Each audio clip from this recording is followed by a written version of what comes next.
एक बार एक राजा अपने पूरे लश्कर के साथ, जिसमें उसकी रानियां, सेविकाएं और सैनिक थे, काशी दर्शन करने गया। सारा काफिला घोड़ों पर था, रथों पर था। जरूरत और खाने का सामान बैलगाड़ियों पर था। सफर लंबा था। जगह जगह पड़ाव डालने की जरूरत राजा को पड़ रही थी। एक दिन राजा का काफिला एक हसीन वादियों में से गुजर रहा था। रास्ते के दोनों ओर सफ़ेद छोटे छोटे चमेली के फूलों की महक पूरे काफिले को लुभा रही थी। खुशबू ऐसी आ रही थी कि मन में समा जाए। कई दिनों की यात्रा के बाद काफिला काशी पहुंचा। राजा के पारिवारिक गुरुजी का आश्रम भी काशी में ही था। राजा जब दूसरे दिन आश्रम में अपने पारिवारिक गुरुजी के दर्शन को गए तो राजा ने देखा कि गुरु आश्रम हरे भरे वृक्षों और फूलों से लदा हुआ था। गुरु आश्रम में भी राजा को वही चमेली के फूलों की बड़ी सुगंध आ रही थी। चमेली की सुगंध ने राजा का मन फिर से मोह लिया था। अब राजा का यही काम रह गया था कि आश्रम जाकर श्री गुरु महाराज जी के उपदेश को सुनना और बाकी समय में गुरु आश्रम में लगे चमेली के फूलों के पौधों के आसपास घूमना। पूरा एक महीना हो चुका था। सैकड़ों काशी के मंदिर राजा व रानियां घूम चुके थे, परंतु दिल अभी भी नहीं भरा था। राजा के सलाहकार ने राजा को चेताया कि अब अपने राज्य वापस चला जाए। वहां की निगरानी और सुरक्षा भी बड़ी जरूरी है। राजा अपने गुरुजी से आशीर्वाद लेकर वापसी अपने राज्य की तरफ चल पड़ा, परंतु अभी भी चमेली के फूलों की खुशबू उसके दिमाग में समाई हुई थी। आते समय राजा ने गुरुजी से विनती करके चमेली के फूलों की बहुत सी टोकरियां बैलगाड़ी में रखवा ली।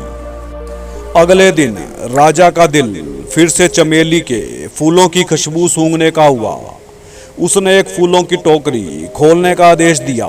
देखा तो काफी चमेली के फूल सड़ चुके थे और खुशबू भी बदल चुकी थी।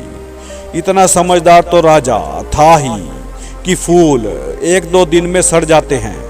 राजा ने वह सभी टोकरियां जंगल में फेंकवा दी। काफिला चलता हुआ एक शहर से गुजरा तो एकाएक राजा ने देखा कि एक दुकानदार अपने काउंटर पर पैर रख के सो रहा है। काउंटर पर पैर रखना अशुभ माना जाता है। राजा के मन में आया, ऐसे आलसी दुकानदार जो कि काउंटर पर पैर रखकर सुबह सुबह सो रहा है, फांसी दे देनी चाहिए। अपनी इच्छा उसने अपने एक मंत्री को कही। काफिला आगे निकल चुका था। वह शहर उसी राजा की सीमा में आता था। मंत्री के मन में ख्याल आया कि राजा अपने मन की इच्छा को अवश्य पूरा करेगा। उस दुकानदार को फांसी जरूर देगा। अपने शहर में वापस आते ही अगले दिन सुबह सुबह मंत्री उसी शहर की तरफ चल पड़ा और सीधा उसी दुकानदार के पास पहुंच गया।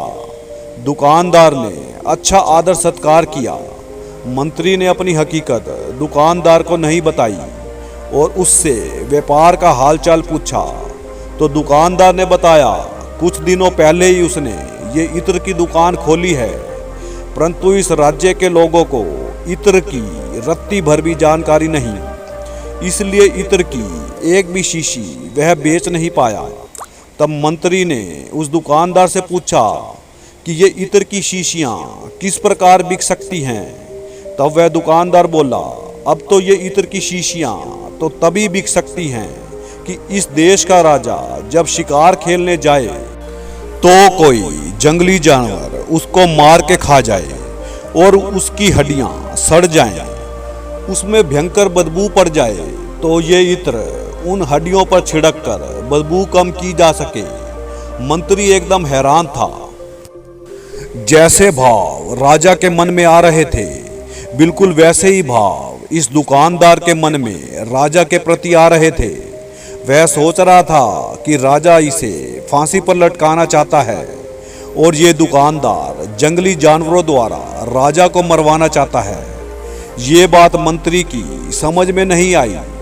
वह मन ही मन बोला, जैसे प्रभु आपकी इच्छा। मंत्री दुकानदार से बोला कि ये इत्र क्या होते हैं, मुझे भी दिखाओ। दुकानदार अब खुद हैरान था कि जिस राज्य में इतने सभ्य लोगों को इत्र का ही नहीं पता तो उसका काम कैसे चलेगा। उसकी दुकान पर पूरी श्रद्धा से इत्र देखने वाला यह पहला ग्राहक था। उसने कुछ बोतलें इत्र की मंत्री के सामने रख दी और बोला, ये गुलाब का इत्र है, ये चंदन का इत्र है, ये चमेली का इत्र है। चमेली का नाम सुनते ही मंत्री उस दुकानदार से बोला, चमेली के तो फूल होते हैं। अभी हम काशी गए थे तो गुरु आश्रम में चमेली के फूलों के बहुत से पौधे थे। तब वह दुकानदार बोला कि आपने श्रीमान ठीक पहचाना, ये चमेली के फूलों से ही बना इत्र है। हमारा परिवार फूलों के रस से ये इत्र सदियों से बनाता आया है और इसका बनाने का तरीका केवल हमारे परिवार के पास है। मंत्री ने चमेली के इत्र की एक बड़ी शीशी का भाव पूछा और पूरी शीशी ले ली। व्यापारी खुश था कि उसका इत्र बिका तो सही।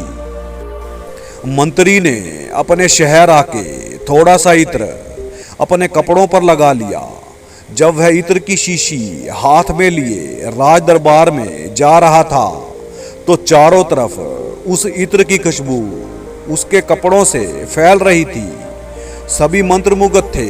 राजा के सामने जब मंत्री पहुंचा तो राजा भी दरबार में उन्हीं फूलों की खुशबू सूंघकर हैरान था। तब वह मंत्री बोला, महाराज जी, जिस दुकानदार को आप फांसी की सजा देने के बारे में सोच रहे थे, उसी दुकानदार ने ये चमेली के फूलों का इत्र आपको भेंट करने के लिए मुझे दिया है। ये उनका इत्र बनाने का खानदानी पेशा है। राजा ने भी इत्र अपने कपड़ों पर लगाया। चमेली के फूलों की खुशबू राजा को आनंद विभोर कर रही थी। वह अब सोच रहा था कि मैं तो उस व्यापारी को फांसी पर लटकाने की सोच रहा था, परंतु व्यापारी के मन में तो ये अनमोल तोहफा मुझे देने का विचार था। राजा बड़ा खुश था।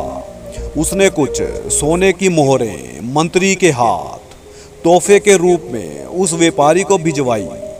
अगले ही दिन मंत्री व्यापारी की दुकान पर फिर से हाजिर था। अब की बार मंत्री ने अपने बारे में व्यापारी को सब कुछ बताया और बोला कि राजा ने तुम्हारे इत्र से खुश होकर ये स्वर्ण मुद्राएं तुम्हें तोहफे के तौर पर भेजी हैं। व्यापारी बहुत खुश था, खुशी से फूला नहीं समा रहा था। स्वर्ण मुद्राओं का थैला बार बार अपने माथे से लगा रहा था। एकाएक उसने स्वर्ण मुद्राओं की थैली अपनी दुकान में बने मंदिर में रख दी और परमात्मा के आगे सिर झुकाकर बोला कि भगवान, मुझे माफ कर देना। ना जाने कितने गलत विचार राजा के प्रति मेरे मन में थे, परंतु राजा के मन में क्या था मैं सोच भी नहीं सका। राजा कितने अच्छे हैं कि तोहफे के रूप में मुझे स्वर्ण मुद्राएं तक भेज दी। हे भगवान, मेरी आपसे ये प्रार्थना है कि राजा को लंबी उम्र प्रदान करें। और मंदिर से स्वर्ण मुद्राओं की थैली उठाकर माथे से लगाकर अपनी जेब में रख ली और पूरे संतोष से अपनी कुर्सी पर बैठ गया।